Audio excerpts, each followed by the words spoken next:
And that means it's bug season.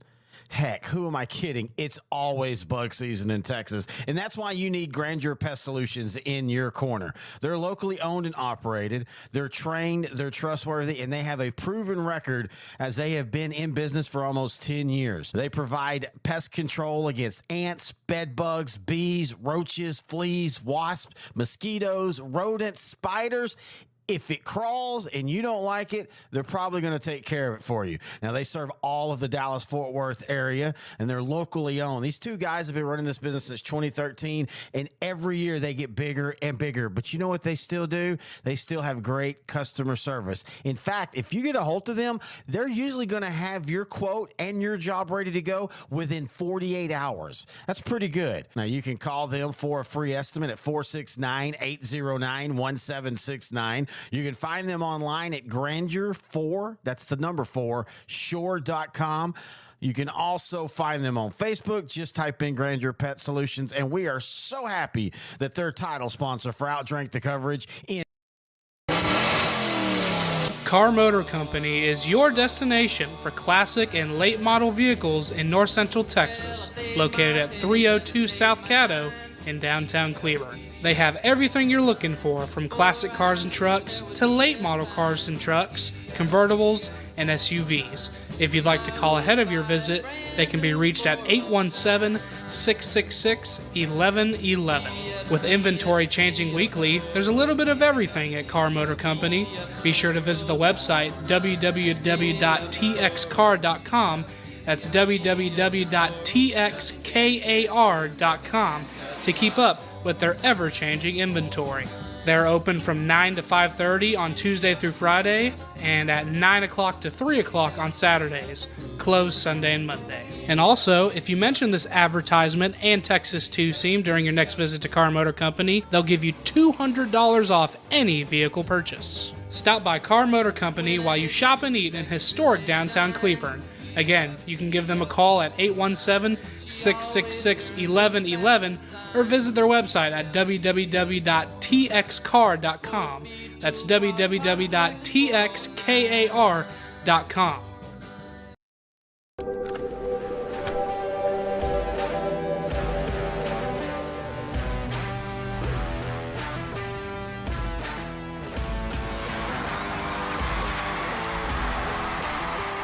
Hey, I mean, that was a good point. I think we might start seeing some go back.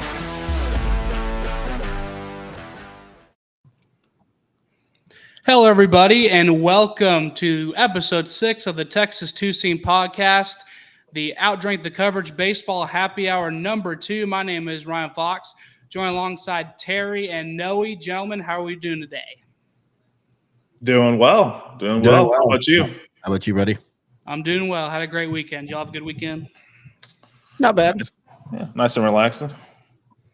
Yep, we are just an hour away from first pitch for the Rangers as they start a 4-game road divisional series, AL West divisional series, against the Oakland A's, the in real life version of the Major League Indians, as they're now up to 17-18 during the 2024 season.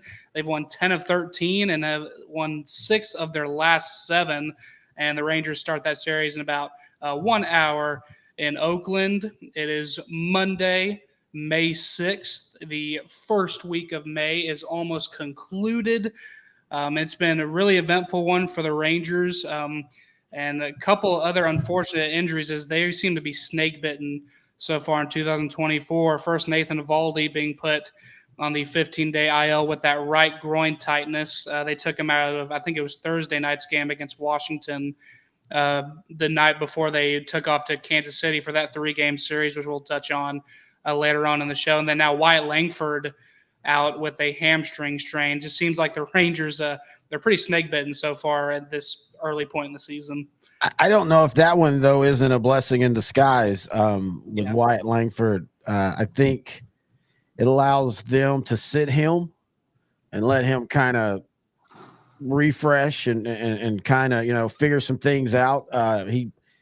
He has not hit the ball well, but he's not Mhm. struggled really either. It's kind of he's in a weird middle. You know, some people are like, well, why did the Orioles already send back down Jackson Holiday yet Texas keeps Langford up? Well, Holiday looked overpowered. Like, I mean, Holiday looked like he had never seen a fastball over 85 miles an hour. He never seen a curveball. Wyatt Langford has not looked overpowered. It's just he's just not having luck with the ball. And so I think this kind of allows them to sit him with the excuse of, oh, hey, you know, your leg, you can't play, instead of possibly hurting his confidence and sitting him just by saying, hey, you're not playing well enough right now. Yeah, and then with Jackson Holiday, he started off, I think, 1 for 33 in his major league career. I think he was batting 057 before they decided to send him down. And Langford, it's the same, you know, not the same deal in the sense of, you know, I mean, he's hitting a lot better than Holiday was. But another thing, when you think about all these injuries that the Rangers have sustained so far, I think it's one of those things where it's better that it's happening now, you know, than it would be if it was happening in September or late August, you know, right before playoff time when you're trying to fight for a playoff spot at that point in the season. It's probably better to be sustaining these injuries, at least early on. And boy, they've been snake bitten, like I said, like crazy. You look at Josh Young, Evaldi, now Langford. Josh Spores was out for a while. He's back. Brock Burke's on the 60-day. You know, they've just, and both with their lineup and the starting or just pitching overall, they've just. Well, then you got Seager basically playing like he's hurt. You know, he has struggled. You know, and again, no, this is that one of that difference of winning a World Series and not winning one is everybody's freaking out now, and they're literally on the same pace as they were last year at this time. So you know, this season's not over. It's not won in June. Yeah, it can be lost in June. Look at the way the Marlins started; they lost it in March. But you know, you're not going to win anything right now. You just want to kind of tread water until it's time to kick it in. Yeah, and then speaking of the Marlins as well, they just made a trade, and this just seems to be the first indicator, if their record wasn't an indicator already, that they're going full-on tank mode as they trade Luis Rise, that the guy that's been their best hitter for the past few seasons. I mean, there was one point for most of last season where he was batting consistently over 350, and like especially into like July and August in the season. And something we were talking about pertaining to that trade, actually something interesting that happened was at the AA level, while the AA affiliate for the San Diego Padres, the San Antonio Missions, the trade was made Friday night, and then it was kind of an interesting timing for that trade, as one of their players, after just reaching second base, found out that he was traded along with one of his teammates mid-game. So here's the clip for that. Luke Montz has come down to the home plate umpire. He got word from his trainer in the dugout. Montz is coaching third base. They got his attention, and Martirella's out there at second, pointing at himself. He's going, like, me? What'd I do? You know, there's the story of the Nathan, I can't remember the guy. He was traded from the Expos to the Cubs, and he got a hit on the same day for two different teams. Yeah, it's kind of reminiscent of this. You know, also, does anybody notice that the top doesn't match the shirt and the pants? That's a weird. That's a weird color combo. I don't appreciate that. San Antonio, do better. Speaking of, we need to have that on one of these baseball happy hours. We got to indoctrinate Ryan in the world of what looks great uniform wise and have like a ranking of the best uniforms and power ranking for MLB. Joel Youngblood was the player. Yeah, Joe Youngblood. He hit the ball off of two Hall of Famers, Fergie Jenkins and Steve Carlton. That's right. I just saw that the other day, and that's what made me think of that. When I saw this, in fact, I might have saw the Youngblood thing because I watched this on YouTube, and YouTube does a real good job of shaping that algorithm for you. But yeah, it's just interesting. But now I do want to say this about the actual trade. Isn't he kind of a lightning rod type of player though? Like, isn't he one of those that might ruffle some feathers and things like that? Because isn't there some barking between him and a couple other former Marlins? And I'm not sure. I haven't seen great investigative reporting here on Outdrank the Coverage. Yeah. I don't tend to really get into too much of the drama like that, but there was something on ESPN. Somebody, a former Marlin, called him out, and he called them back out on another podcast. I mean, I don't think we've gotten into Drake Lamar Civil War yet, but it's, they were barking about it. And I think he's kind of considered one of those that maybe he's a stat hound. Like, he'll take the hit over no matter what the situation is. So I don't know.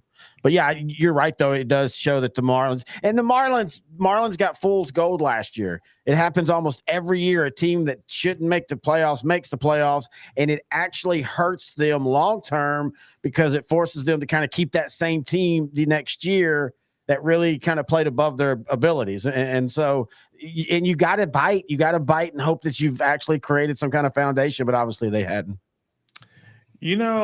I always find it odd, especially now. It seems like he has a high batting average. To me, because he has a high batting average, he is going to get that stigma of, he's just swinging just to pad his average. Yeah, I don't like that, because back when I was watching baseball religiously, back in the 90s and early 2000s, batting average was a very important stat. And you had enough guys that got to around 280, 290, 300. Mm-hmm. You could field a very formidable team that could contend for World Series every year. But now that's not the case.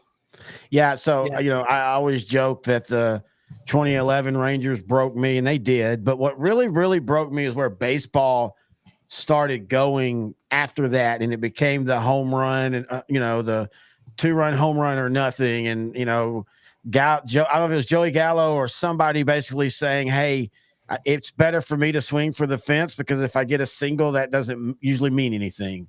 And it just, the war, and that's another topic for another day. And, I know, Noah, we hate to admit this, but we've reached that age where we're the old men bitching about new things. But in saying that, war has been around for 20 years now. So war started in my 20s, and I'm still not a fan of war. I think we have, I hate to say this because as a baseball guy and a numbers guy, I love baseball numbers, but I think we've tried to go too deep, too far, and we're just making crap up out of thin air now.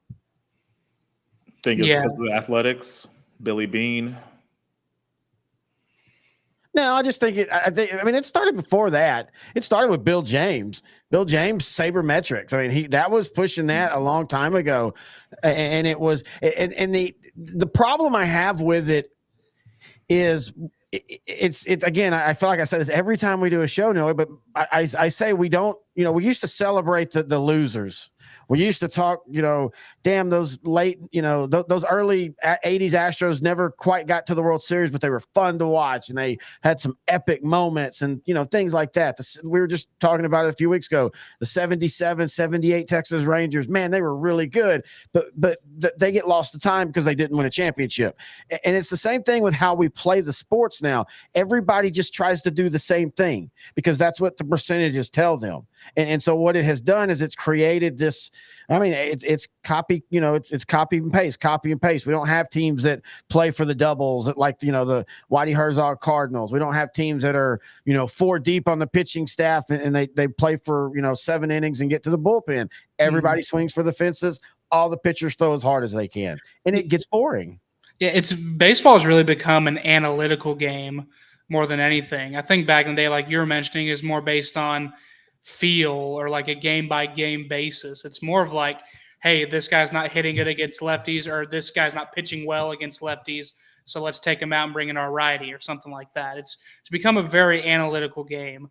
And I'm not too big on that aspect either. I think there's still managers out there like Bruce Bochy who kind of play the game or manage the game by feel and by how each individual player is doing, more so than what the league averages in a certain statistical category. But I bet he's using analytics more than we realize, because he's even said he uses it. Well, yeah, I think he still uses it. I'm not saying there's not a place for it at all. But it's just the biggest issue is when everybody comes to the same conclusion on how to do something, then you've got 32 teams all just doing the same thing. That gets boring. The NFL is the only sport that somehow makes that work, because nobody really does anything particularly different. in the NFL from team to team. You have philosophical differences, and one team might run the ball more. But other than terminology, most of the plays are all the same.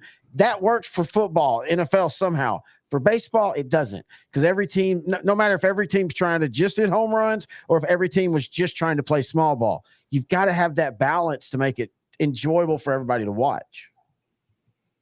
Well, maybe it's because of parity in the NFL, because really there's 2/3 of the teams that enter the season, they have legitimate Super Bowl aspirations. Like, they go in that season, they have a good shot at making it.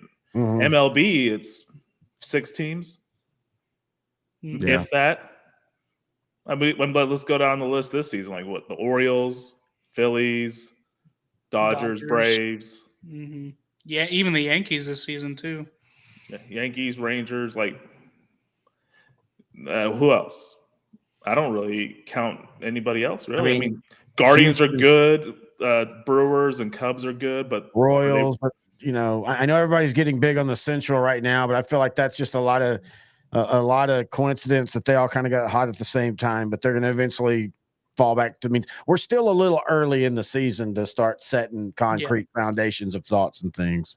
This is my favorite time of the year, though.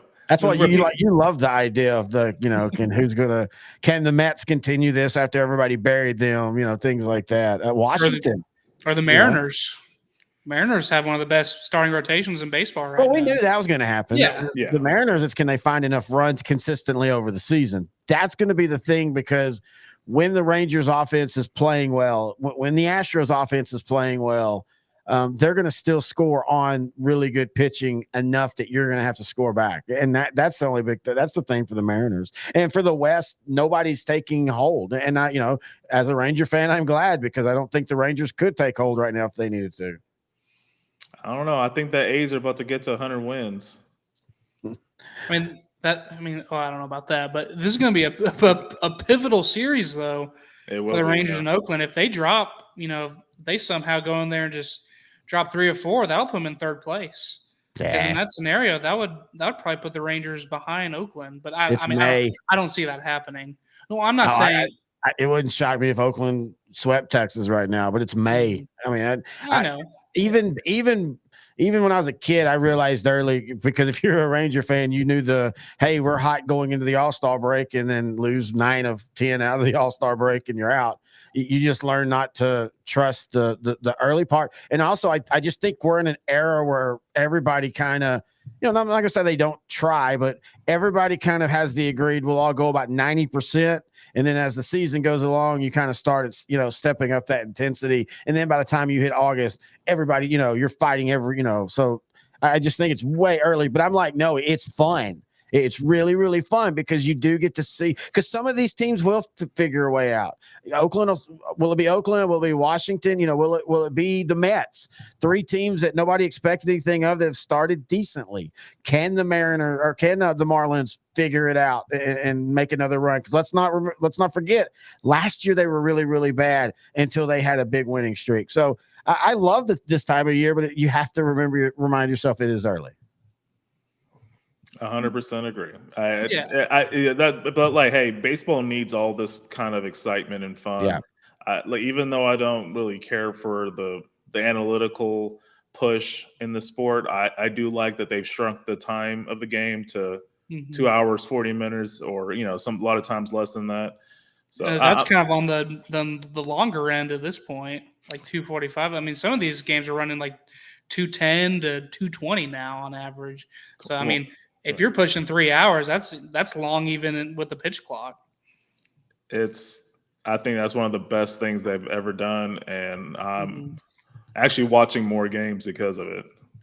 Well, and that's why because the last time we did one of these, our first one, that literally was the day before, was when Tony Clark came out from the Player Association saying that the clock was the reason for injuries. And it was just like, that's really head scratching, because everybody has basically said, hey, this is awesome.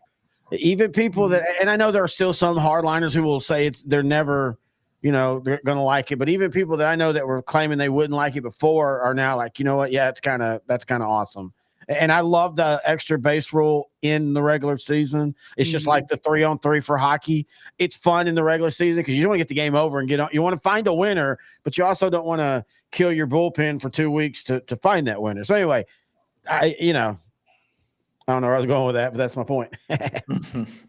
And so with the Rangers are going into Oakland tonight. First pitch will be at 8:40 Central Time, 6:40 local time in Oakland at the Coliseum. That's another thing I want to ask. Have either of y'all ever been to the Oakland Coliseum?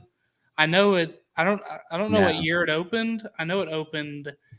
I think it opened in like the 60s, maybe. I vaguely remember one of the times with my dad. He was a truck driver, and I'd ride with him in the summers and stuff.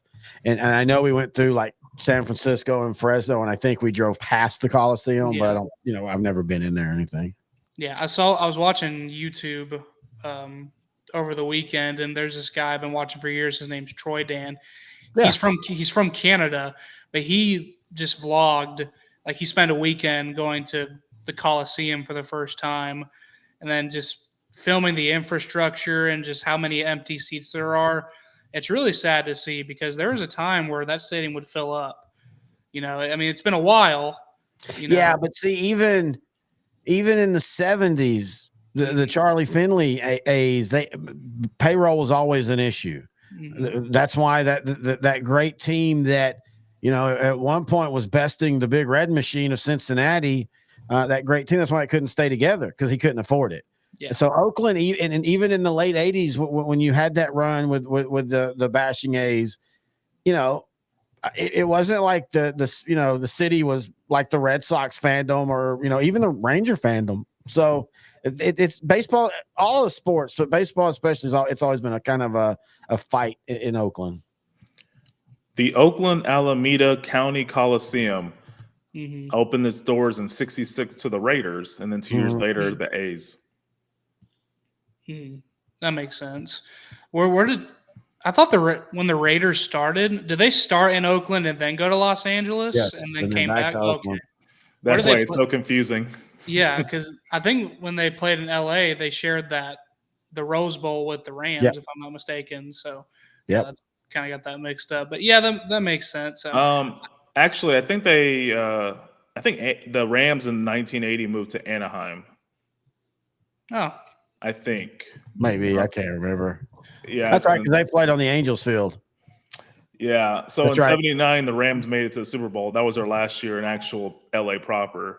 Yeah, they played at where the Angels played because they had a dirt field. San Francisco had a dirt field. Houston had a dirt field. There was a time when that was kind of fun until you talk to the players. They're like, yeah, that was the worst thing ever. Yeah, because they're like running like Tim Brown's running a post. He's on grass and then he's on dirt and then he's on grass again. So it was I don't ever think it was ever level. Oh, probably not. No. Yeah. But yeah, so they were the Oakland Raiders up until about 81, and then 82 they moved to LA. And then in 95, they moved back to Oakland. And then, of course, in 2020, they moved to Vegas. And maybe it's time for Oakland to understand that maybe they just can't carry a sports franchise anymore. With Golden State, that's kind of a shared thing with San Francisco. And let's be honest, let's see where that goes because it wasn't like Golden State, sells out 99% whenever they're not good. And there was a time when Golden State they were talking about, well, what's this franchise going to do because it can't find its way out of its hole. So it's just it's the way it works now, man.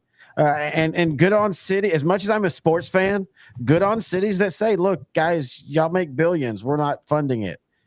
And if you put it to the votes and the voters say yes, well, then good on you for funding it.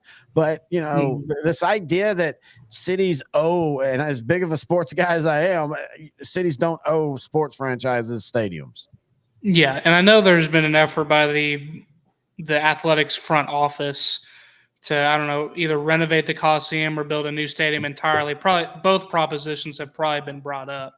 And I think that's Oakland, the city of Oakland probably is the same argument that you're saying, like, you play here, but that doesn't mean we owe you a new stadium. I think that's exactly why they're trying to move out of there and follow the Raiders over to Vegas and get their own new stadium.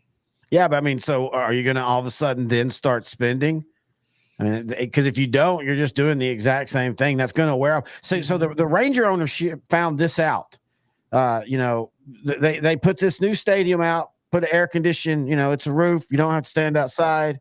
And they thought, hey, that's great. People are going to come. Well, people didn't want a new stadium.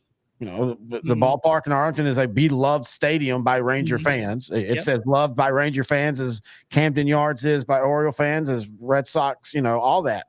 And two, again, the Ranger fans were still scarred from 2011, and just not only that, but just how it turned in the end with Josh Hamilton and his problems, and Ryan Washington and his problems, and Ian Kinsler, mad, and it just, as all things like that end, it usually ends bad.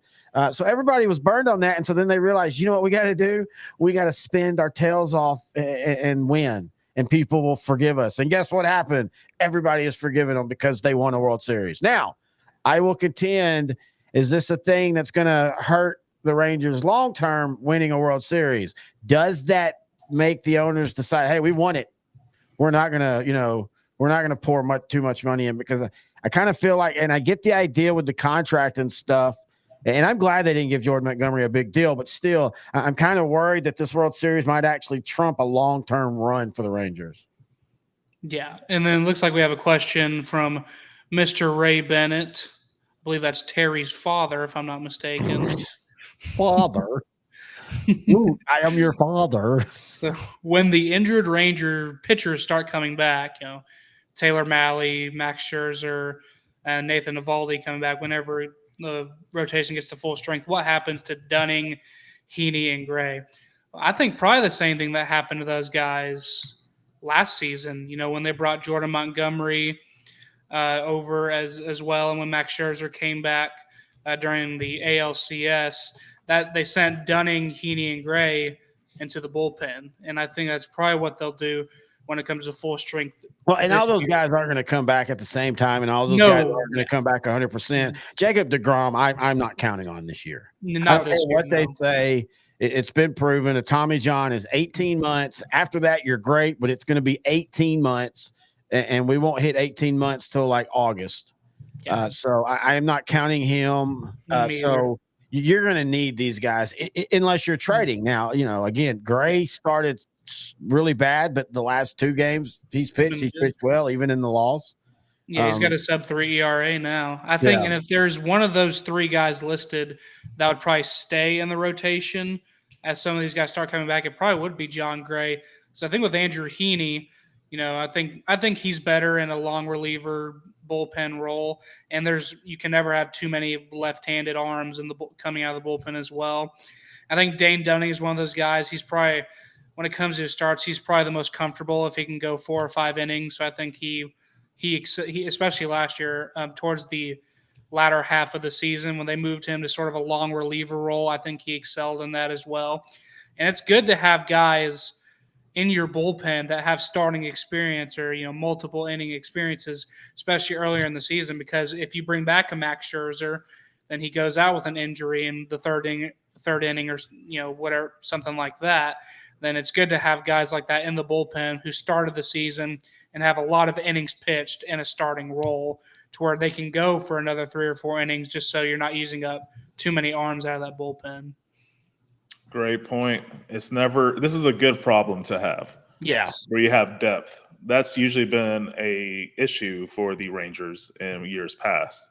Yeah. And having pitching depth. Now, back in the day, when Nolan Ryan was involved in the organization, it was good starting pitching depth, but now it's more a combination of some starting pitching, but really good relief pitching, and that's something that I haven't seen as a Ranger fan in quite some time. I don't know about Terry, but just from my experience. And you can tell that at the end of the day, Mike Maddox has been the pitching coach for the 2011, 2010, all that run, and this one, because when you think of the pitching, nobody stands out until you get to the playoffs. And man, if Nathan Eovaldi and Colby Lewis aren't brothers in the playoff Ranger lore, I mean, both of them will be perfectly okay during the regular season.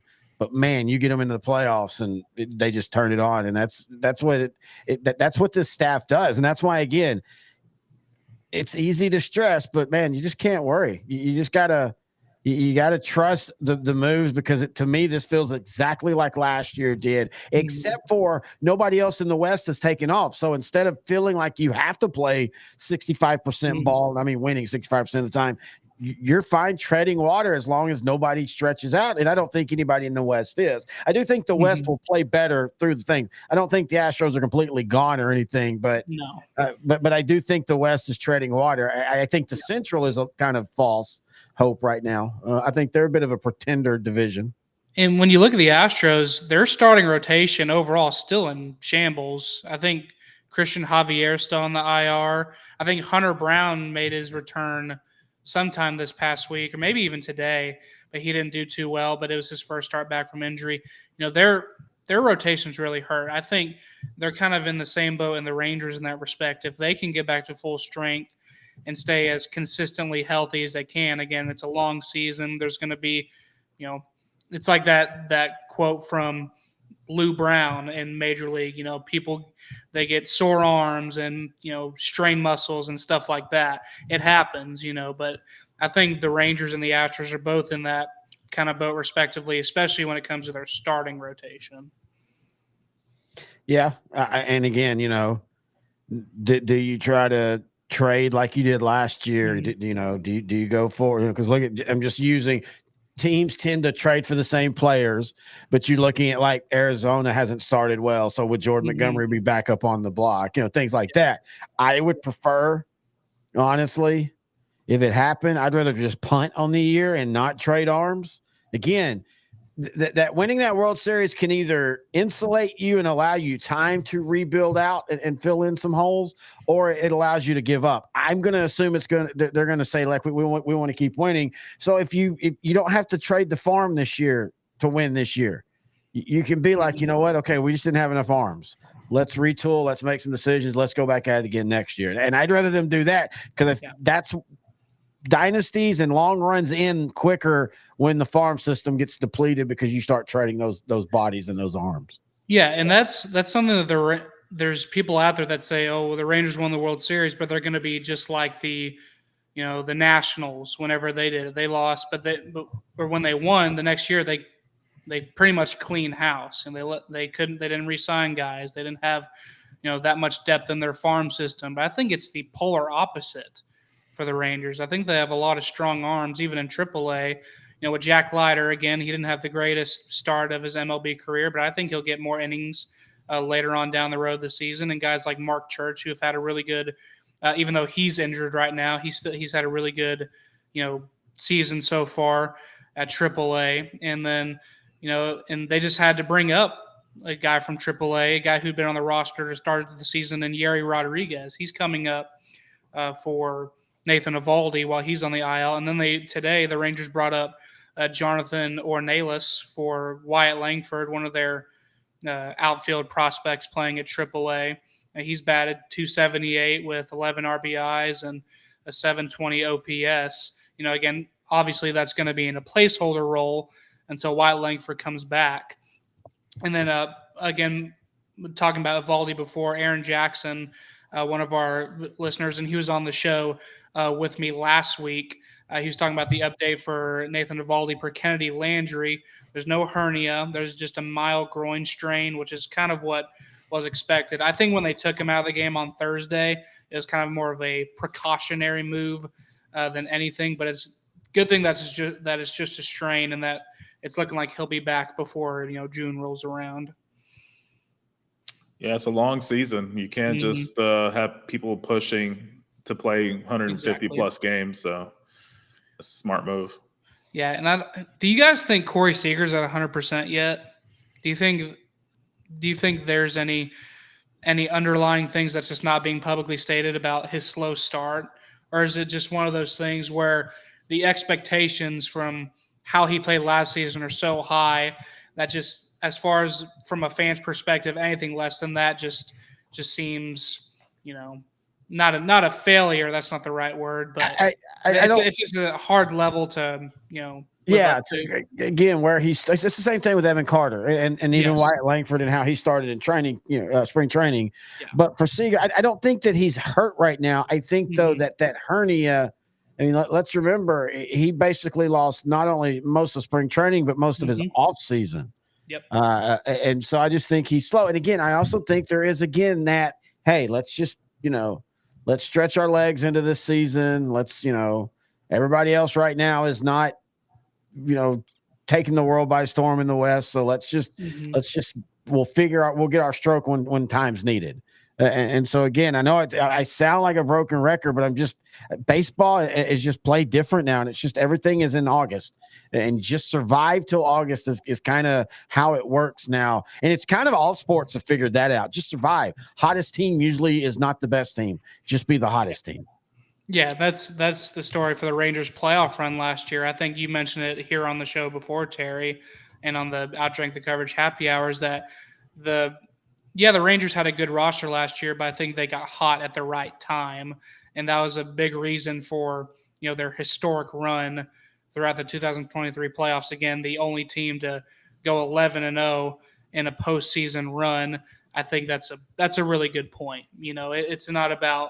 It's not always about the talent that you have. And we saw that with like the Dodgers last year and the Braves, going out in the divisional round, both of them, they both lost to the Diamondbacks. The Braves lost to the Phillies, and then the Dodgers were taken out by the Diamondbacks in the divisional round. So and at that point, both those teams were mashing, in the regular season, and coming to the playoffs, they're probably a little burnt out or a little tired or something. And then, especially on the National League side of things, the Diamondbacks were one of those teams. They were 84-78 going into that postseason run, and they got hot at the right time. So I think that's a good point. Well, I'll put it to you this way.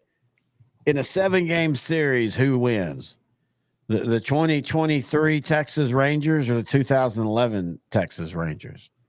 Because I think the 2011 Texas Rangers wins. It doesn't even need 7 games. I think they might win in 5.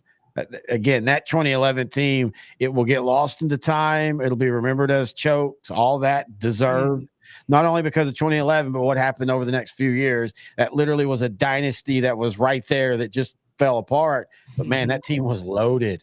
That team, especially the 2011 year, toyed with the AL. I mean, it wasn't even close, man. They dominated, then in the end kind of throttled back. They didn't win 100 games and all that. But if you were around watching that, Noe knows that it just felt like every weekend they won 2 out of 3. Every 4 game, they won 3 out of 4. It just felt like they never had bad stretches, and it never felt like it was they got hot. Last year, the Rangers got hot. There's nothing wrong with that. Hell, St. Louis, who beat Texas in that 2011, they were a got hot at the right moment team. Yeah, because I think the Cardinals in that 2011 season, I think they were the 5 seed or either the 4 or 5 seed going into the playoffs. So it's just another classic case of getting hot at the right time. And I'm probably with you. I think the 2011 team over the 2023 team would win in a best of 7 series. It's kind of hard to choose between the two because they're just now. If it went to a game 7, I would bet on the 2023 team to win that.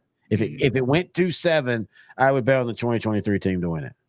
Yeah, I agree. And again, those are the guys I grew up with. Like I was 10 during that season. So shut up.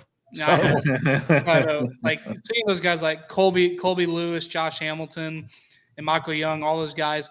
And the game, even though it was only a decade ago, but the game was played so differently back then too. That's what we were talking about earlier. That's why I said, the Rangers not winning and collapsing the way they did, and just how 2012 went and 2013, and then but also just the game start. It's all about analytics. Again, I'll look it up. Joey, I think it was Joey Gallo said, "Look, it's better for me to strike out trying for a home run than it is for me to choke up and hit a single because my percentages of scoring aren't the same." Blah blah blah blah blah blah blah. That's where baseball is right now. And I don't know if it ever changes because even if a team bucks all that and wins, nobody's going to trust it. It would take a team building a dynasty off of that to get people to come off analytics. Yeah. And then Joey Gallo, doesn't he have more career home runs than he has career singles? I don't know. I'm about to look that up. I think he's right. Sure. I think at one time he did. He was that weird. Again, the Ranger fan base got weird, but he was one of those that people love so much. Like I'm like, God, it might have been more so his personality than his playing. Although I believe he was a Gold Glover in right field. Oh, no, he was a good player. Yeah, 2020 and 21. In today's world, he's a valued player because again, and I will say this: the strikeout thing gets overplayed at times, and outs and outs and outs and out. Whether it's a strikeout, yeah, I know if it's a guy on base, yes, I understand there are situational times when a strikeout is a bad out, but I am glad that we've pulled away from a guy striking out that makes him mean something. It's just an out. But I also don't like the fact that we don't value singles and doubles anymore. Yeah, it just seems like everyone's swinging for the fences nowadays. Did you find anything on Joey Gallo, Noe? He has 201 home runs in his career, Uh-huh. and I'm not sure about singles, but he has 530 career hits. Yeah, 100 of those are doubles.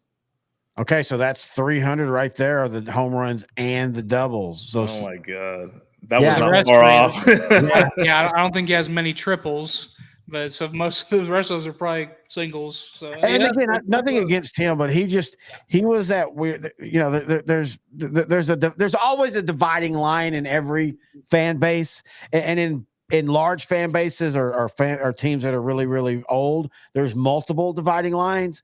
But the Rangers dividing line of like the fans before 2011, and then the fans of 2011 through 2020, they just had this love of Joey Gallo that I didn't understand. Like they were ready to sign him when he was, all that was out. They were ready to sign him to $100 million deal and stuff. And it's just like, no. Well, you know why? Thank God they didn't. Why?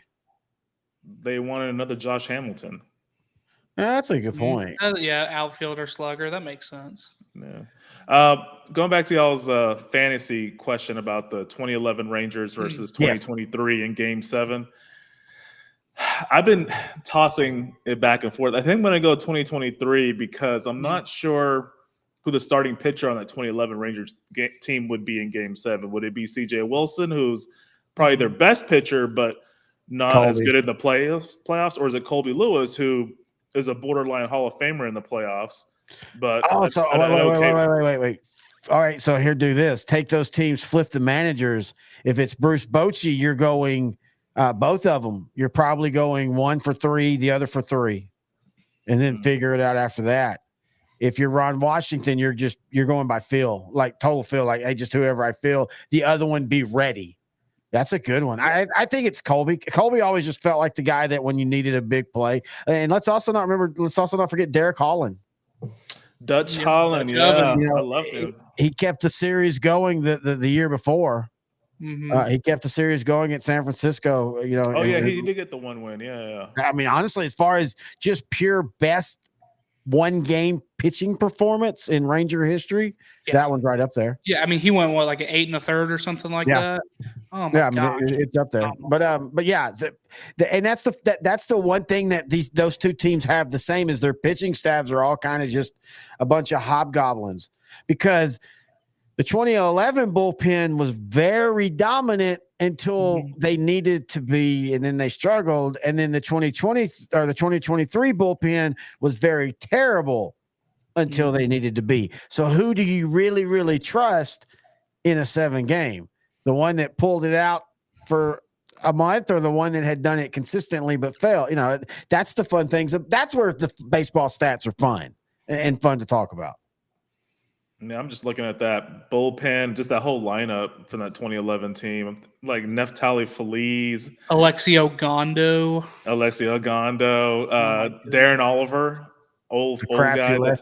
Yeah. Was Arthur Rose? No, Arthur Rose is 09. Yep, he was on that team. Okay.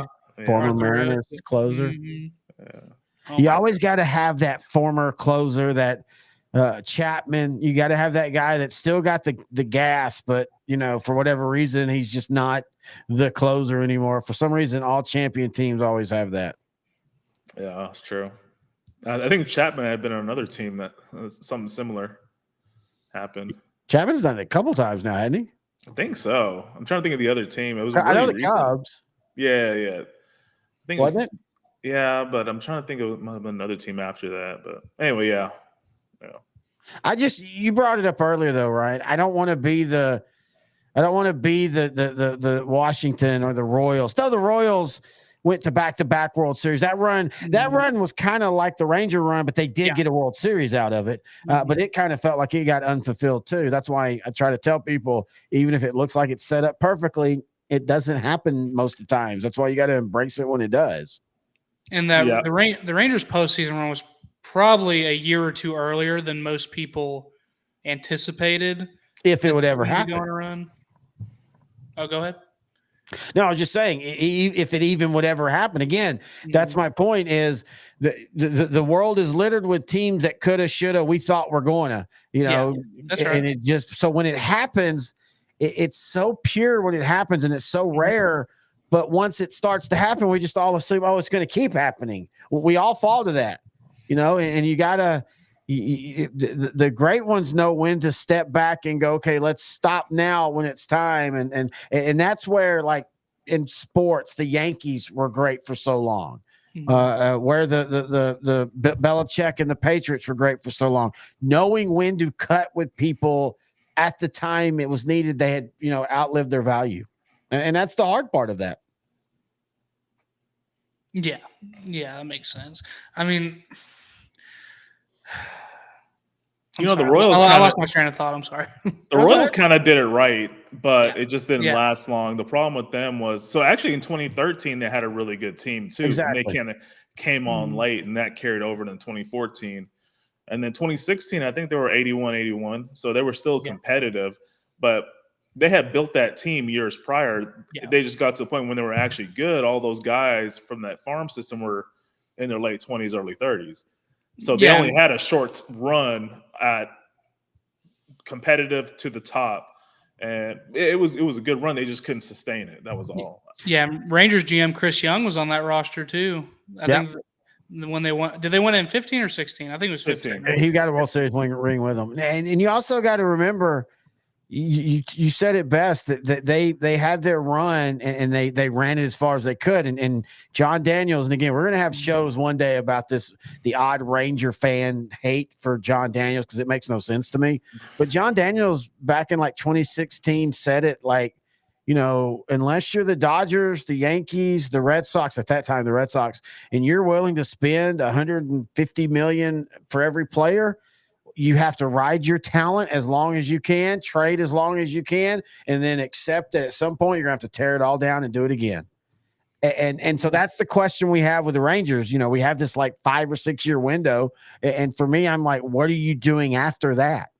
And are you going to try to keep going, or are you going to tear it all down and they just become the 65 win Rangers again? And I just don't want that.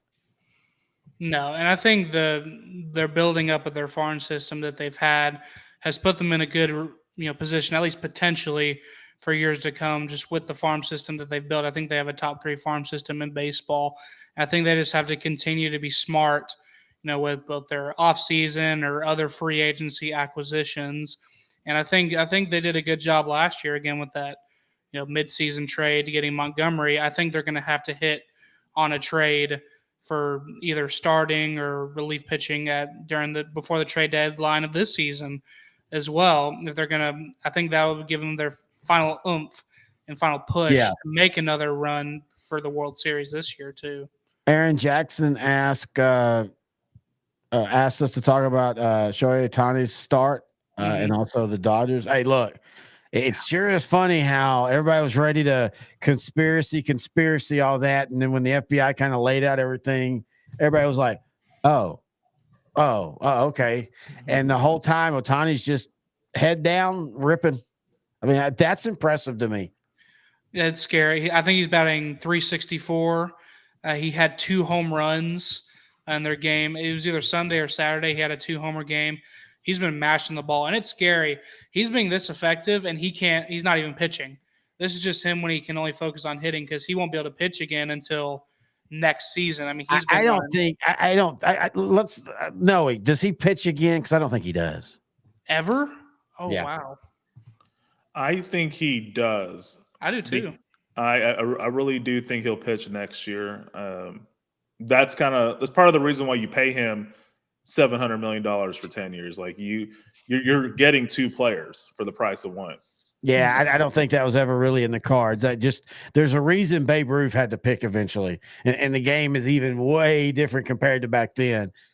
There's no way that they allow him or he can even keep up the level of being great at both of them to justify not being great at like being, do you want one guy that's good at both, or do you want one guy that's amazing at one? And I just think I don't think that they ever really cared that he would pitch. It's the Dodgers. The Dodgers don't care about 700 million. They care about just keeping a machine going, and you can have him just be a hitter and play defense, and that'll be good enough.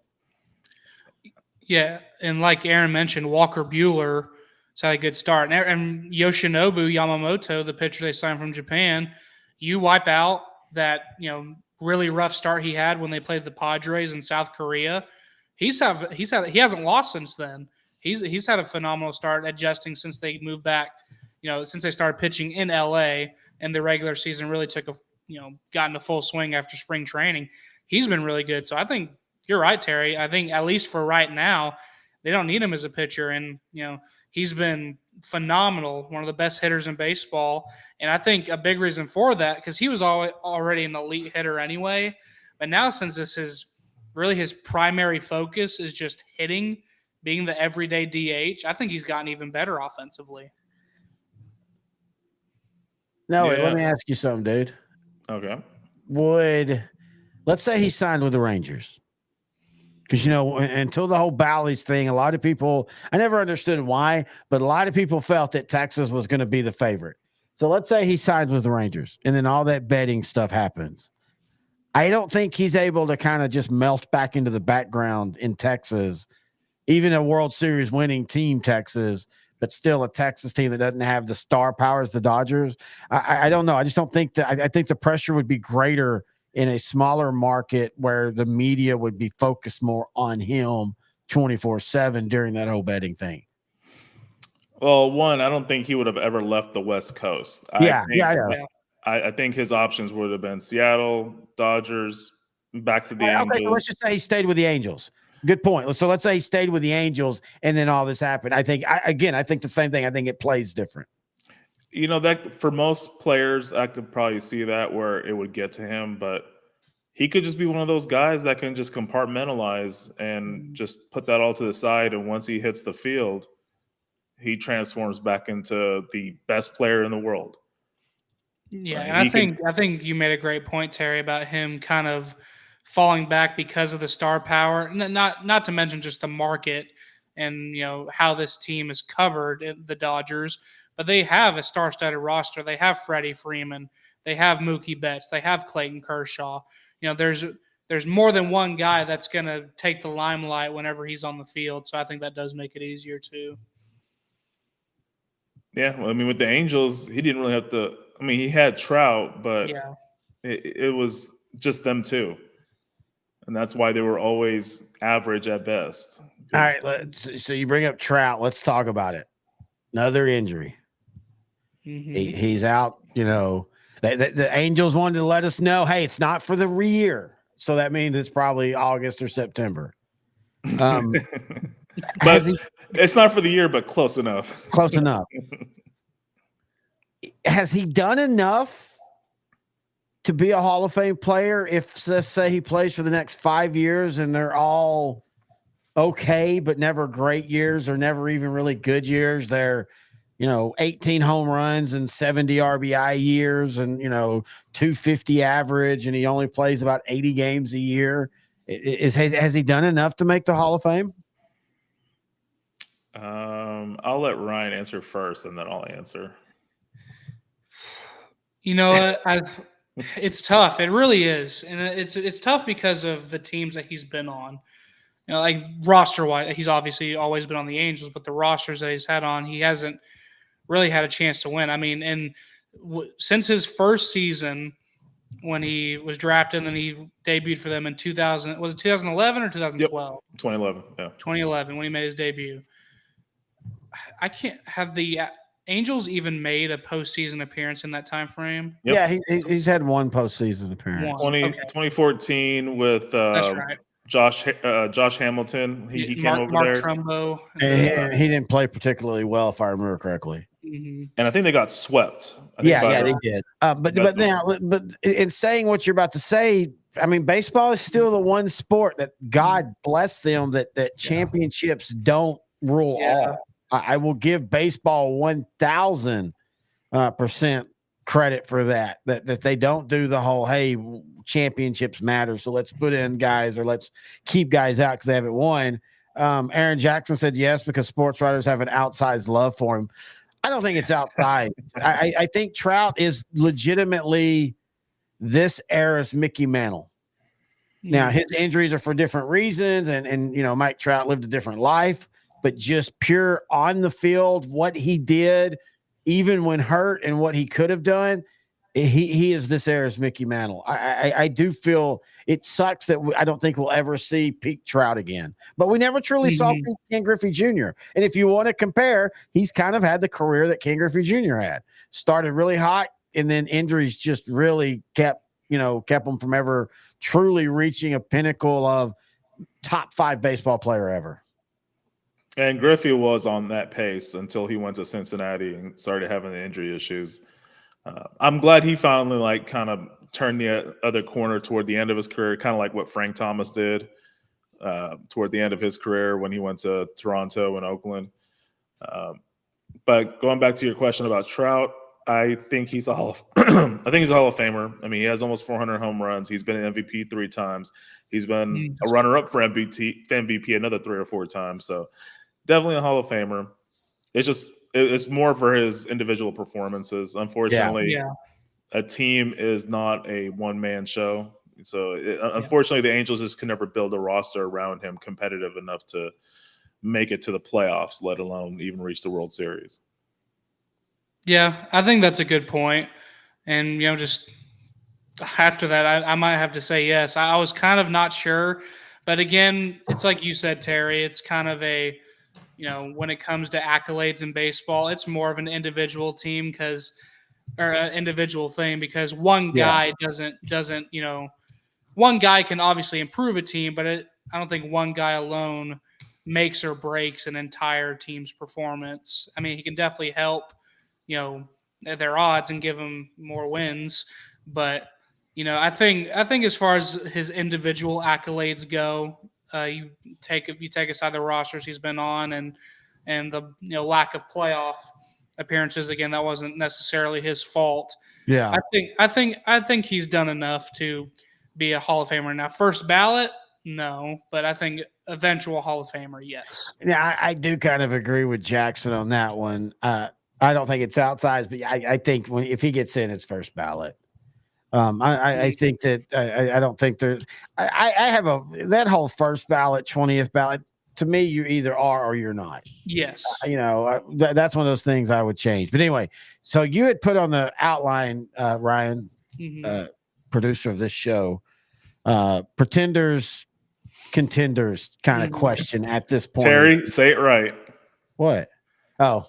That gun. Who gonna be the pretenders and who gonna be the contenders? Butch Davis. Thank you, Noe, for putting me in my place. I appreciate that. Cowboy assistant and defensive coordinator. Yes, we love him.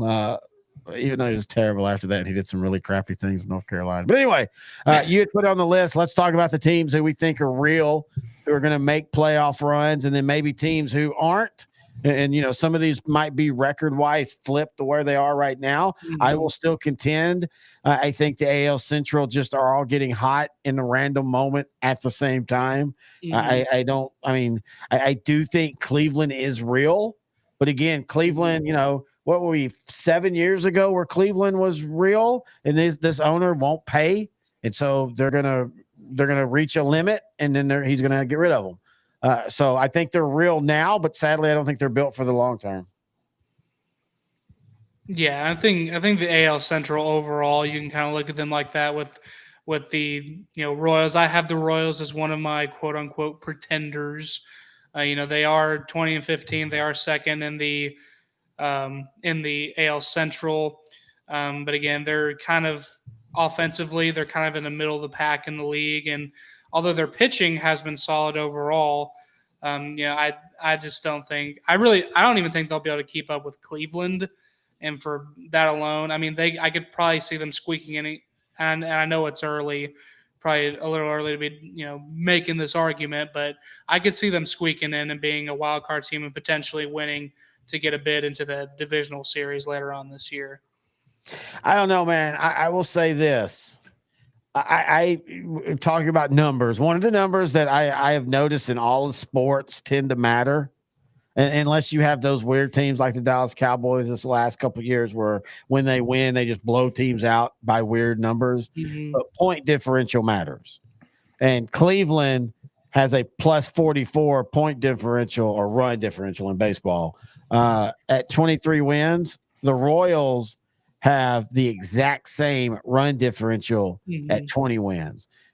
So I think Kansas City is closer to Cleveland than we want to give them credit for. I don't think either team really can consistently keeps up. One of them will have to win the division, and I think it's Cleveland. But I don't think there's another playoff team coming out of the Central this year. That's fair. And then run differential can kind of be, one of those could be inflated or deflated in baseball. Because when you look at situations like what we saw on Saturday with the A's while they were playing the Marlins, they scored 20 runs. Yeah, that's true. But as Tom Grieve always has said, things always average out. Mm-hmm. Especially in a 162 game season. And for the people like asking about Corey Seager and how he started, Tom Grieve would always say, look at their career numbers.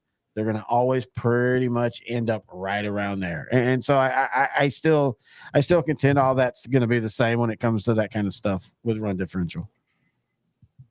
Yeah, I agree. And then with that, Corey Seager, I think his slow start is more so, like you said, having no spring training. I think him and Nathaniel Lowe came back maybe in the last or second to last spring training game and surprise before Lowe has came out and been really solid. Now he hadn't had the power. He hadn't had the power that he had last year, but he's hitting the ball. Yes. And he's been doing well. And when I remember when I went to the last Ranger game I went to, which was Thursday, not this past Thursday, but the one before, when they were playing Seattle at home, he had his first home run of the season and it landed like right in front of us, which was awesome. So I think, and he's been hitting over, he hit the go ahead run on Sunday afternoon and the Rangers come back against the Royals when Jonah Heim tied it in the bottom of the ninth. And then the Rangers have moved their quote ghost runner in the 10th inning to third base, which is Leody Taveras. He moved forward on a Corey Seager single or infield single or ground out, something like that. He was moved over to third, and Nathaniel Lowe hit that go ahead, which ended up being the game winning RBI. So he's been great, both offensively and defensively, for the Rangers coming back so far. And I think they needed that, especially with the injuries they'd sustained up to that point, losing a big time infielder contributor like Josh Young, having Nathaniel Lowe kind of I don't know if veteran's the right word for him quite yet, but I think a more seasoned player. I think he's earned that. I mean, this is his fourth year as a major. He's now, been through the playoff wars. And again, I think with the Rangers, I think you're just trying to survive. And this is why teams don't repeat.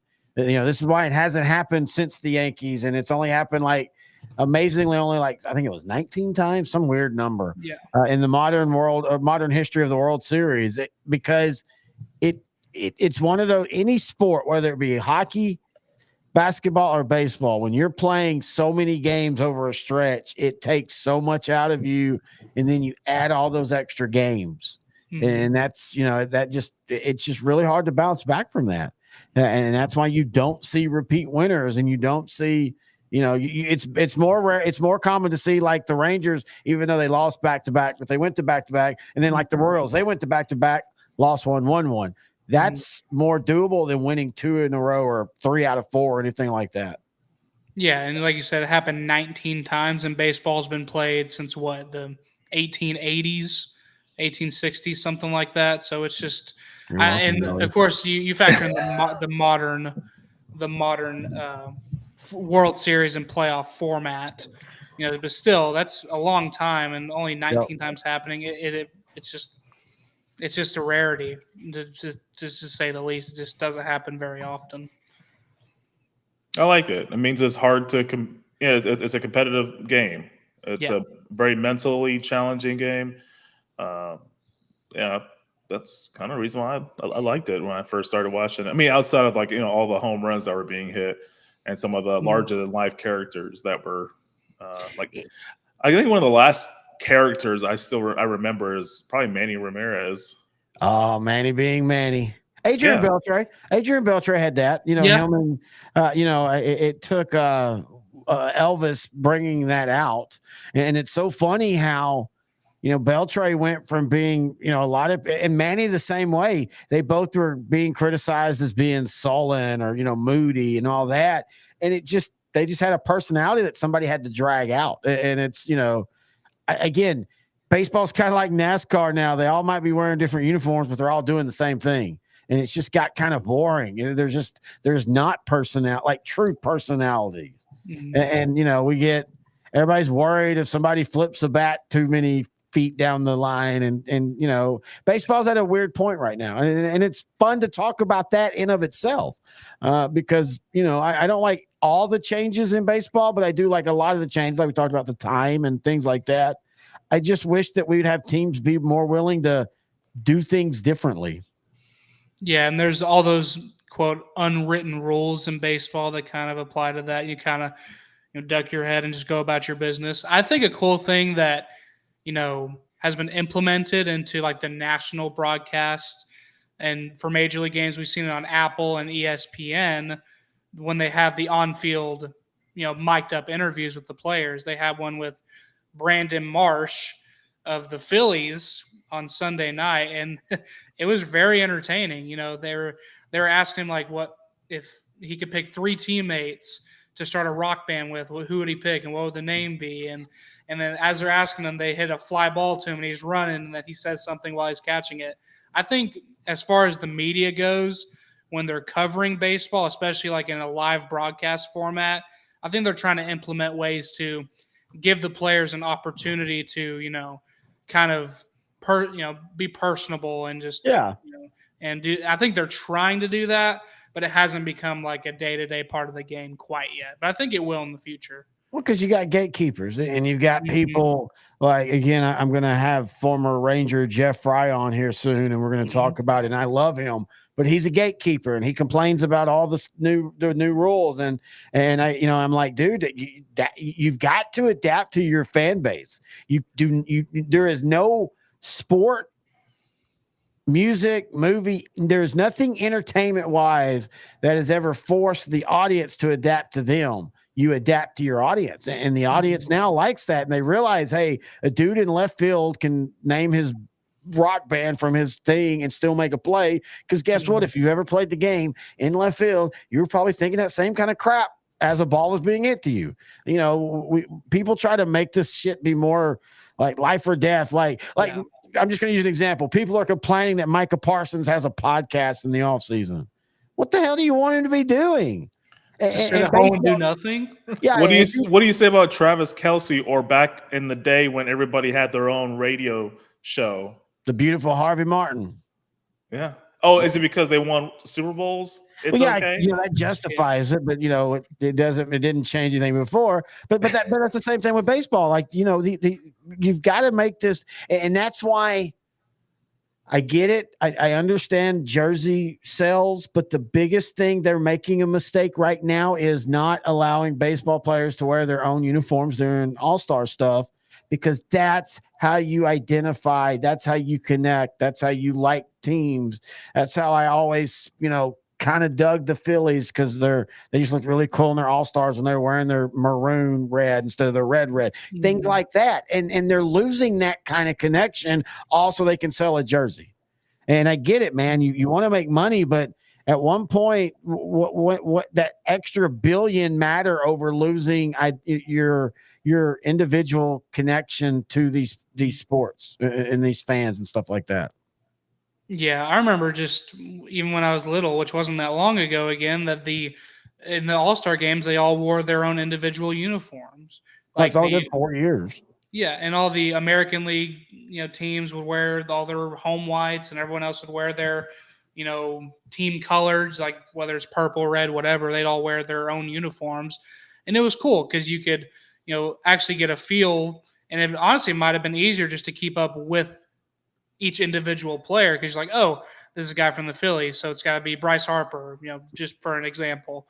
And just it's one of those things that's just money has taken that over because they signed that deal with Nike to make all these uniforms that, I guess, part of that contract included the All-Star game where they wanted to create unique uniforms that matched, that were just, aligned with whatever city they're playing in. Like when they played in Seattle, they had that, Mariner blue. Have they announced what the Ranger ones will look like this year? Because they'll have the Texas Ranger red and blue. Yeah. I haven't seen any concepts be released yet, but I think it'll be probably similar. I know the All-Star logo itself is kind of got like some gold and some brown in it too. Yeah. Kind of like implementing some of the Rough Rider colors or the minor league system team colors for the Rangers. They kind of have that navy blue of the Express in there as well. So it could just be a mix of both the Rangers and all their minor league system colors. I'm not really sure. I think if anything, they probably will stick to the traditional, red, white, and blue and the Rangers uniforms. But I don't know if they'll do like the Rangers, the font that they have on their uniforms or like the script. I don't know if they'll do anything like that. But I think they shouldn't be released for too long. I think if they would release the concept sometime in June. I'll check here in a second. What are y'all's thoughts? No, what are your thoughts on the Ranger uniform? Like, do you like it? Does it, like, where do you rank it? Because it feels like it's a very meh to me. Yeah, it's not. It's one of those. Yeah, it's just not bad. I like when they do their alternate looks, like the 70s look, which is more like the blue and the red, and then the 70s font. I like that more. I don't like the generic stuff. Sometimes it works. Like, I guess I'll do NFL for an example. When the Jaguars in 2018 went back to their older helmets, they had a more generic uniform. I was happy with it just because it looked way better than that trash they had before. Yeah. But in this case, I mean, the Rangers have had some really good uniforms. Yeah. So, yeah, Matt is not a good thing in this case. Bring back the red home jerseys. I mean, yeah, that's fine. I think I have that 20-year theory. I always use the Jets as the perfect example. They have two great looks, and all they need to do is every 20 years is just rotate back. I'm like that with the Rangers. I like the red because I haven't seen it in a while. But as soon as I've seen it for a while, I'm ready for the blue. I think one of the things baseball has dropped the ball on when it comes to uniforms is allow all your teams to wear all their jerseys of their history if they want through the year. Make every home weekend be a different look. And they did that a few years ago. In fact, that's what kind of brought back the baby blues. A few years ago, they did that where every weekend, they wore their 78 team. But like there's the 1983 Rangers that were beautiful red, like just really pretty red that I would love to see again. And that's one of those things I think baseball has dropped the ball on. Let teams, instead of having the 3 uniform rule, let teams wear all their classic jerseys whenever they want every year. And I think people would love that. Yeah, but Nike doesn't want to make that many jerseys apparently because they're limiting teams. That would make them real money. That would make them more money. Yeah, I agree. Than the All-Star game. Yeah. Like think of an All-Star game. Think of like every year the All-Star game, each team got assigned a different era of their jerseys. So like this year's All-Star game, Corey Seager would be wearing the 1978 Ranger home jerseys, yet Marcus Semien would be wearing the 1983 Ranger home jerseys, and all that in the All-Star game. And you'd have all this color on the field, and that would sell more jerseys than putting everybody in these monochromatic one look with a little patch that shows your logo. Yeah. And the other deal with the Nike and Major League Baseball contract are all these City Connect uniforms. What do you guys think of those? I'm fine with those. That goes to the part of I think the Rangers and baseball need to have more jerseys. Yes. I mean, again, I don't think the Rangers are that bad. I would like to see a look with the pants were cream color. That's what I was going to say. But other than that, I think they actually look pretty darn cool. But yeah, that's what they need more of that kind of stuff. Some of them are darn right ugly though, like the Philadelphia one don't make no sense. But some of them look really, really good. And then Detroit, they revealed theirs on Sunday. I haven't seen it. I mean, I know they revealed it, but I haven't seen it. Yeah, it's it's not that different, honestly, from the Pistons City Connect. It just has Motor City on the front. It's kind of like black with like a blue and gray gradient going down. I think it looks okay. I think it's one of the more generic ones. My favorite one are the Cubs, the Wrigleyville ones. Yeah, I like those. Those are awesome. As far as the City Connect goes, I like those, and I like the Reds because they have the all black and it says like Cincy on the front or something like that. Those are probably my favorite ones. What's one team that not Rangers, but one team you want to see win a World Series that either hasn't and ever or whatever? Ooh. It doesn't matter what the record is right now. No. Yeah, you just want to not whether it be you like this edition or you just the history. For me, I'm thinking of teams that haven't won in forever. Yeah, I have two teams. Okay, one in each league. One for the AL. It's only because I used to. These were my favorite uniforms as a kid. Outside of I guess them and the Braves were, but Chicago White Sox. That's what I was going to say. Mm-hmm. I just love their announcers. I love those uniforms. They won a World Series. It's hard. It's one of those that it feels like it was just a couple of years ago, but it wasn't. I mean, we're talking 20 years. Yeah. But isn't that one of those that feels like Chicago has been like kind of like the Cubs. Both teams, they both finally win, and yet they've only won those one and both kind of quietly went back down, but it feels like they were around a lot longer.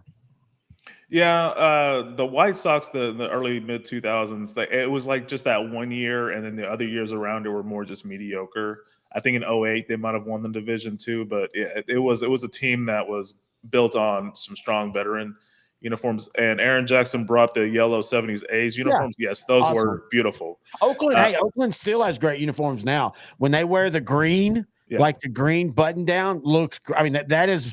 I hope they keep the same color concept because the Sacramento A's. But who is your NL team on that one, Noe? Cincinnati Reds. Yeah, that was gonna be one of mine. I'm a big fan of the Big Reds that upset the A's. I was a huge fan of Lou Piniella because I had read his book, Sweet Lou, as a kid. And also was beating the A's, and that was just kind of fun. But also, I loved Eric Davis. I've told you that before. No, Eric Davis is one of my top 3 favorite players that wasn't a Ranger or Astro. I just loved him. I love the nasty bullpen. Just that was that kind of fun team that, again, all the personalities and the characters, and that's a town that deserves that again. Yeah, they were. I mean, it is such a very passionate fan base. You and I watch it with the Bengals currently. The Reds are on the come up. They're a team that will be good again pretty soon. They're on a current struggle right now. I think they lost 5 in a row, but they're gonna be back. And I've always liked them. Keith Mitchell, or not Keith, Kevin Mitchell back in the day. Reggie Sanders. Yeah, I always liked that. It was a team that didn't last that long. That it was they won in 1990, and then they kind of had a couple of decent years after that, and then they kind of just went back to being okay to mediocre. Yep. But yeah, Cincinnati and the White Sox. So I guess Terry, I took yours. Well, I also had Pittsburgh. Oh yeah. See, the problem is with Pittsburgh. Here's my grief with them. They were a team that did start off well. Mm-hmm. They were one of my 1 month, like beginning of the month team. They started off well last year too. They've done this several years. Yeah. The ownership doesn't care if they are good. Now, you could compare that to the Cowboys, but they turn a profit. They're a very profitable team. So that's really all they really care about, just turning a profit every year. They don't really care about actually winning. So that's my gripe with them. I love their uniforms since forever. But yeah, and their stadium is one of the most beautiful stadiums in all of baseball. Yeah. Yeah, I guess it just annoys me that they don't really try to win. No, I agree with that. Also, Baltimore. The O's, Camden Yards. Their ownership makes it really, really hard to like them. Their fan base, their team, their look, their stadium, their history, all that makes it very much fun to watch. But then that family and that just like what some of the things they do as an owner, like last year, suspending the announcer and just, things like that just make it really, really hard to watch sometimes. That was so dumb. What did they suspend him for? Wasn't he just giving like a stat about how they had struggled against a pitcher or something like that? And, just a very benign what you do. Did they suspend the producer that made that graphic too, or what? No, I think they did actually. It's petty. It doesn't make any sense to me. I remember seeing that and just getting annoyed because all he was doing was giving a simple post-game report. The O's were on this just little. I don't even think it was post-game, dude. I think it was in the middle of the game, and it was a stat like at that moment. I mean, again, it was just a benign stat. Yeah, it was. We're also, we're in a weird part in the existence of mankind where stats and facts, people try to bend them, and they don't want to hear them, and they act like they don't exist and stuff. But dude, I mean, all he was doing was just literally giving a basic fact. He's just giving a report. That's right. That's right. He's right. Baltimore sold their team, but still, I just meant we're just talking about overall, Aaron. Just overall teams that haven't won in forever, and you want them to win, but why you kind of don't want them to win? Like I wanted the Astros to win, and then the fan base just I don't know, it soured me. Yeah. And it made it hard for me to like what Houston does. And it wasn't even really the cheating. It was how everybody responded in that group about the cheating, if that makes sense. Yeah. I think a team that I'd like to see win the World Series, my one for the American League, it was probably going to be the White Sox, but I'll probably stay in the Central and say the Twins. I know they haven't won it in a long time, and they have a top 3 stadium that I'd like to visit. They won. The funniest thing about the Twins, they're kind of like the baseball version of the New York Giants with Eli Manning. They won two world champions with it around each other, but they were by no means a great team for a stretch. They popped up in 88 and won, or 87 and won, and they popped up in 99 and 91 and won. And you had some of the crossovers, but that wasn't, it wasn't like the Cowboys winning in 92 and 93, or you know what I'm saying? And so I always have felt that them and the Giants are kind of that same weird championships, and I guess you could even say the Mavericks, but the Mavericks at least had dirt being the that one constant between the two random championship years. Yeah. And then also that's a good point, because when you look at those Twins teams, they probably were similar in the Giants in that respect. When the Giants, when they went into that season where they beat the undefeated Patriots, I think is either that one or when they beat Brady the second time. One of those seasons they went into the playoffs at 9-7. And 2011. That's 2011. 2011. Okay. So, and then with the Twins, they went into those postseasons kind of like this past year's Diamondbacks did. Kind of like maybe 8 to 10 games above 500, got in as a wild card and kind of just, especially the 87 Twins. Especially the 87. They got lucky because it was during a time period where they would alternate home field advantage in the World Series. And in that case, they were playing against St. Louis.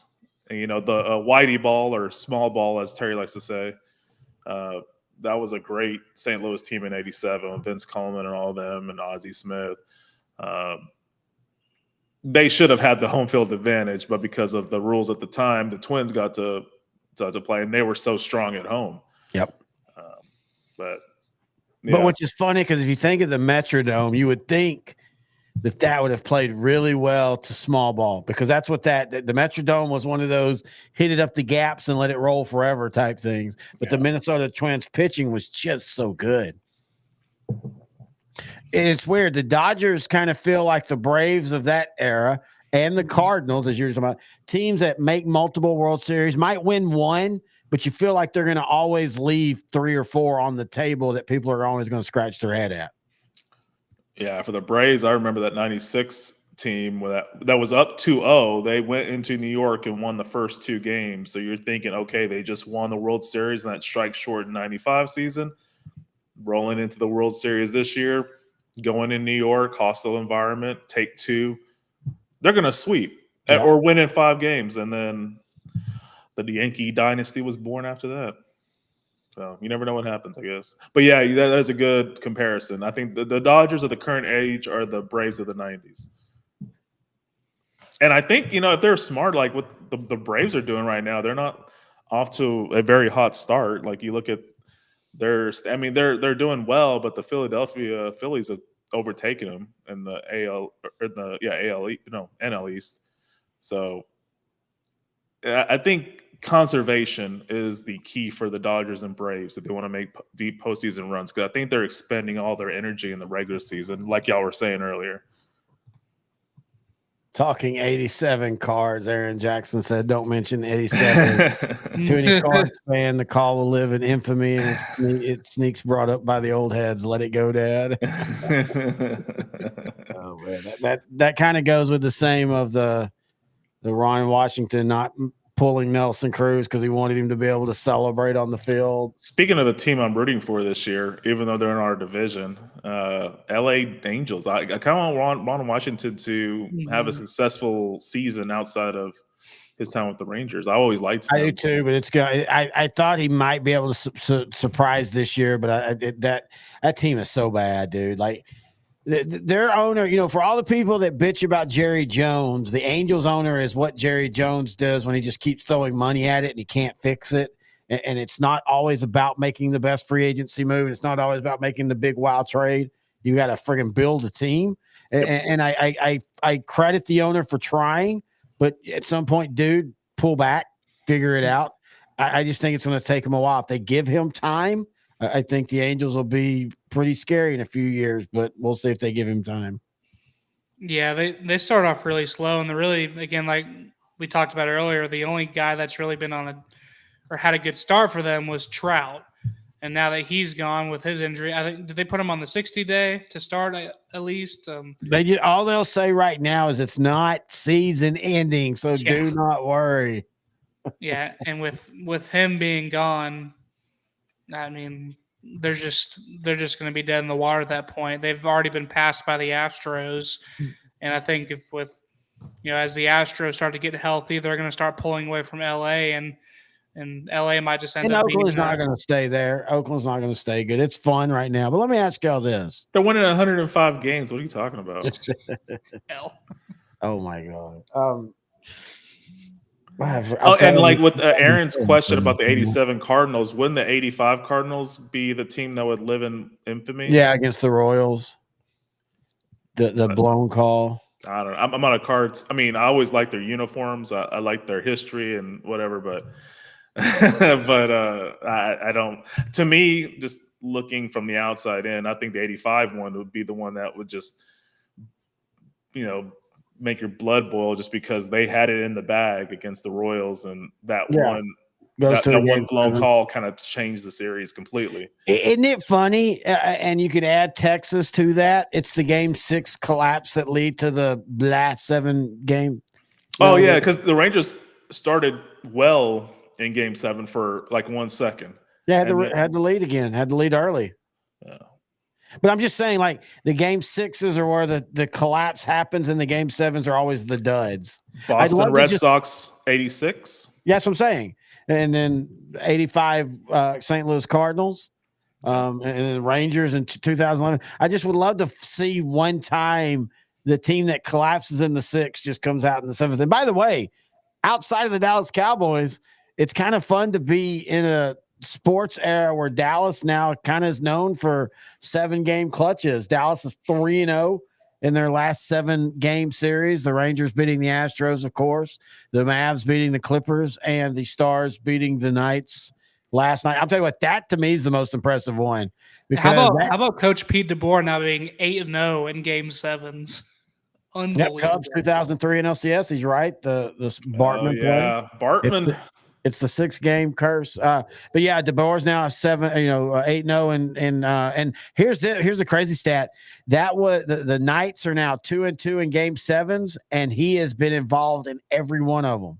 Wow. Partly as a Knight or as a coach for them, and then he was also coach for San Jose when they beat the Knights in Game 7 in year 1 of the Knights. So cool stat right there. But anyway, when are we gonna start calling him the next Scotty Bowman? I'm waiting. You know, the sad thing is, I know this is a baseball show, but hey, we're kind of drifting here. The sad thing is, it wouldn't shock me if the Avalanche beat them in 6 games. The West is just deep this year in the NHL.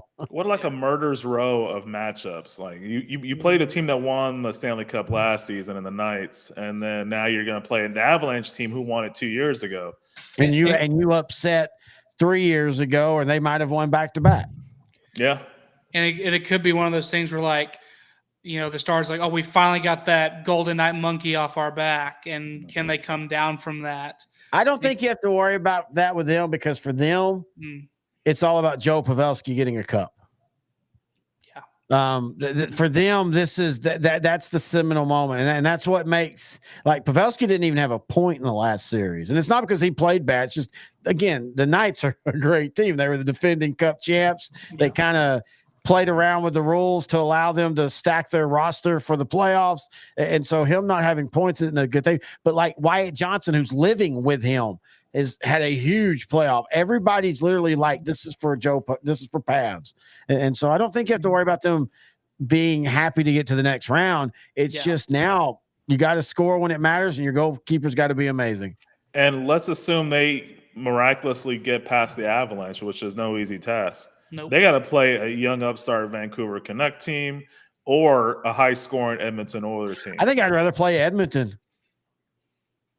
Do you trust Jake Ottinger against the Oilers? Vancouver just feels like one of those teams, man, if they get going and they're going to start pulling goals out of their 4 flying guys who hadn't scored in 2 years, and their goalie who's never had a shutout will stop 400 shots in a row. That just happens so much. Like the Stars of 2020, that kind of just, you start and you just keep winning and you keep winning. Edmonton kind of has that pressure on them. The Stars have a little pressure. Edmonton has a lot of pressure. Yeah, I think I'd rather play Vancouver. Yeah, I'd rather play Edmonton, dude. I really would. I just think that Edmonton's ready to pop. Because right now, Vancouver, they're a team that's playing better. They won a playoff series, so they're playing with house money right now. They're young. They're about a year ahead of projection. Mm-hmm. Next year probably be the year they're going to be expected to get to those Stanley Cup finals. So they could be due for a loss, and if not this round, the next round. And if they make it to the conference finals, that's exceeding expectations. Kind of feels like what we were talking about the Rangers last year, doesn't it? Yeah. Speaking of, go ahead. What? No, I mean, that's a good point. Rangers were definitely a year ahead of schedule last season, so that is a good analogy. But even if whoever makes it out of the West, I mean, the East is also loaded, right? I mean, right now the Panthers are playing the Bruins in one round or in one side, and then the Rangers are playing the Hurricanes in another. So that's just 4 contenders right there. Yeah. So. Yeah, I don't know who wins this year. I think we're about to have a run where you're going to have a bunch of 1-year winners. All these great teams will just have their moment. I think the Stars will get a cup in the next few years. I think Boston will get a cup in the next few years. Zachary Watson, will the Texas Rangers, will they win the World Series this year? All right, we'll finish back up with baseball. No, I don't think the Rangers win the World Series this year. And yeah, I agree. And I think it's just like what you were saying earlier, Terry, just with how difficult it is.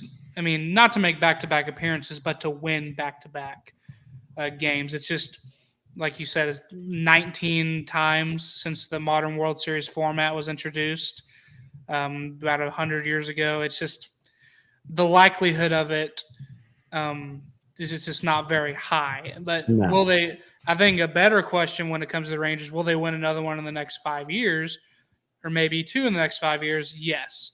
But the fact of going back-to-back being so rare and so difficult to do, I don't think they win this season. They might make it, but I don't think they win it all this year just for that reason. What do you think, Noe? I don't think they win this year. I really think it'll be if I'm going to predict now, I think it's going to be the Phillies. Yeah. They know how to play in the postseason, and I think eventually that's going to push them through this season. Now, saying that, what do the Dodgers do if that happens? I don't know, but it'll be a fun offseason or I guess winter break to see what they actually do.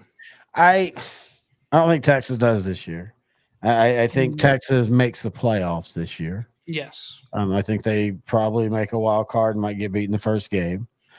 I don't know if they win another World Series again. It's just way harder. And there are 20 teams right now, and not really that many, probably 9, that feel like they're Texas. We're young enough. We're right at that. I mean, look at Baltimore. Baltimore feels they're there. In fact, Baltimore, I mean, isn't there a world where we see Baltimore taking what the Rangers did last year and doing it? Or they beat the Rangers in that second round and they go on and they surprise the world by winning the World Series 1 year too early? But then I could also see the Rangers, everything working out after this year, and they win 2 of the next 4. Mm-hmm. And they do have a little dynasty run. You know, people forget Bruce Bochy's not that old. You know, it's not like he retired as a Giants manager at 85 or anything. If he wanted to go 4 or 5 more years, I think as long as he's having fun, he'll do it. Yeah, I mean, I remember going to last season. I thought he was in like his mid-70s. He just turned 69 a couple weeks ago, so he's still relatively young. He's got some years left, not young, but years left in him, to coach this team for at least the next few years, which will, again, help big time if they're going to be primed to make another World Series run within the next 5 years. I think at this point Bruce Bochy would have to be at the helm for that to happen. Go ahead. I was just going to say, I told Terry after they won last season that he was coming back as manager for the simple fact that he needs to get to 500 as a manager. Because the shocking thing about Bruce Bochy, he has a losing record overall. Well, in baseball, that's the fun thing about baseball. A lot of the great ones do. Yeah. Because you even look at like a Joe Torre. You look at it took him failing multiple times before. Casey Stengel failing multiple times before. Bruce Bochy failing, then winning, and then retiring. But I'll ask this question on the flip side of the Rangers. Are the Astros done? Is it over? Or do you still think that they have a fight left in them? I think they have a fight because they didn't do what the Royals did 10 years ago and just rest on their successful drafting the prior few years. They've actually kept drafting well and kept building up that farm system. And Houston's been on this run since 2015. I can't remember if there was 2014 as well, but I know at least by 2015 they've been a pretty good team. And this is year 10 now of that. And I still think some of their core players are still young enough to where they're going to be competitive, but for another 5 years at minimum. So I don't think they're done. I think they just are very injured right now, and they're going to eventually, once everybody starts coming back into the lineup, they're going to go on a run toward the later part of the summer, and they're going to be competitive, probably get to the high 80s in wins, and so they'll still be in contention for the playoffs and possibly for the division title. It's just right now, you wish, as a Ranger fan, I wish the Rangers were healthy. Yeah, because they could really take advantage of this opportunity. Yeah, but alas, anyway. I don't think they make it this year, but I don't think they're done yet. No. Even great runs have a year step. Even in the teens, the Rangers had the 1 year. I can't remember if it was 2013 or 2014 with all the injuries. And I think it was 20. I think it was because I think that was last year of Ron Washington. Yeah, and they had all the injuries, and Josh Hamilton had completely imploded and everything. But then they came back and, made 2 more playoff runs, and one of them being the number 1 seed. So I don't think the Astros are done fully. I don't know if they can dig out of the hole this year. And I know the West hasn't played great, but I mean, they're still, they were 5-5 this past 10 games. The Rangers are 6-4. That's not a big difference. But every 10 games that the Rangers stay over them, that the Astros actually dig themselves in a deeper hole because they're so far back. It doesn't matter how good you are. If you start too far back, it's just hard to come back. Yeah.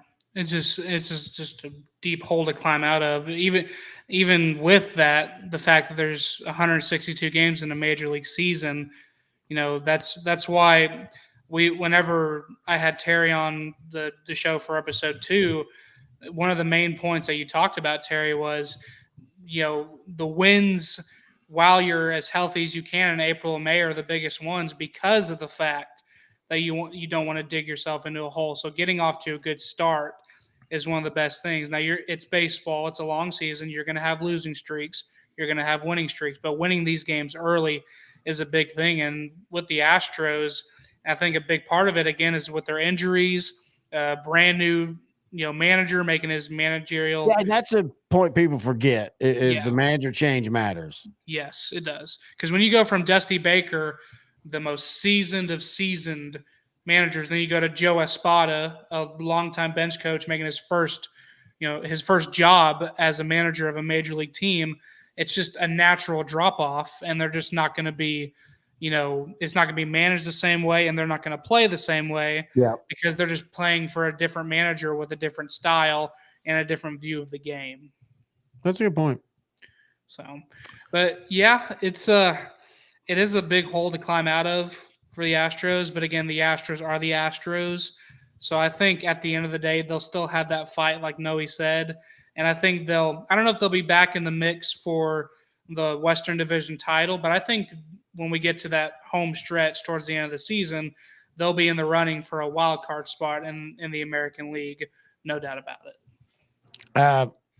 Just want a quick programming note. Next Monday, intern Noe and I will be back for just a normal happy hour, which we'll talk Rangers, but we'll just talk other things too. Probably Mavs and Stars playoffs. Also, here in 15 days or something like that, we're going to get back to our top 5 rivals of the Dallas Cowboys. Our 70s video, Noe, is blown up, dude.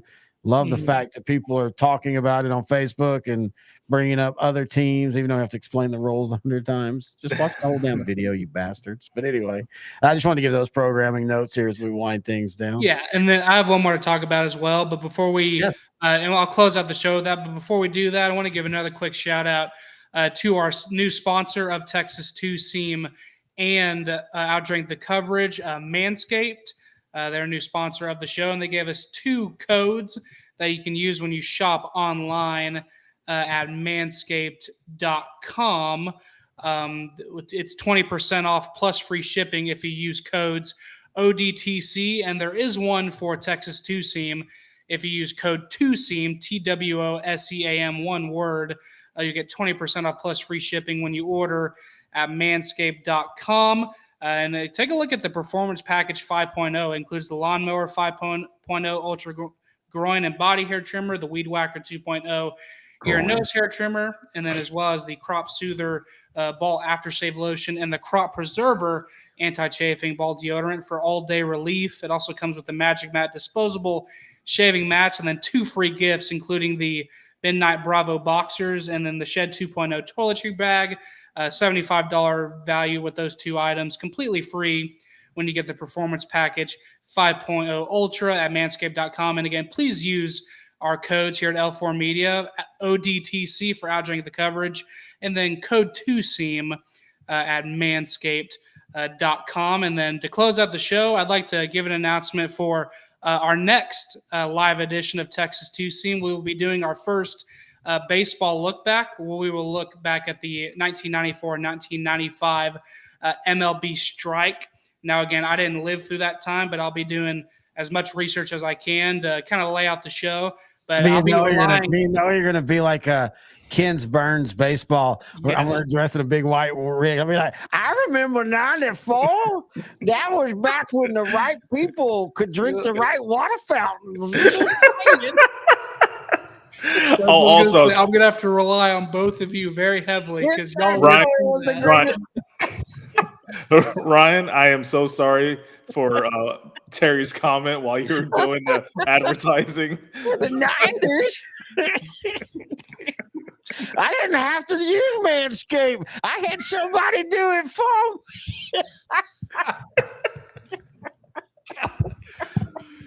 Ryan, you did a and great job. I am sorry for his unprofessionalism.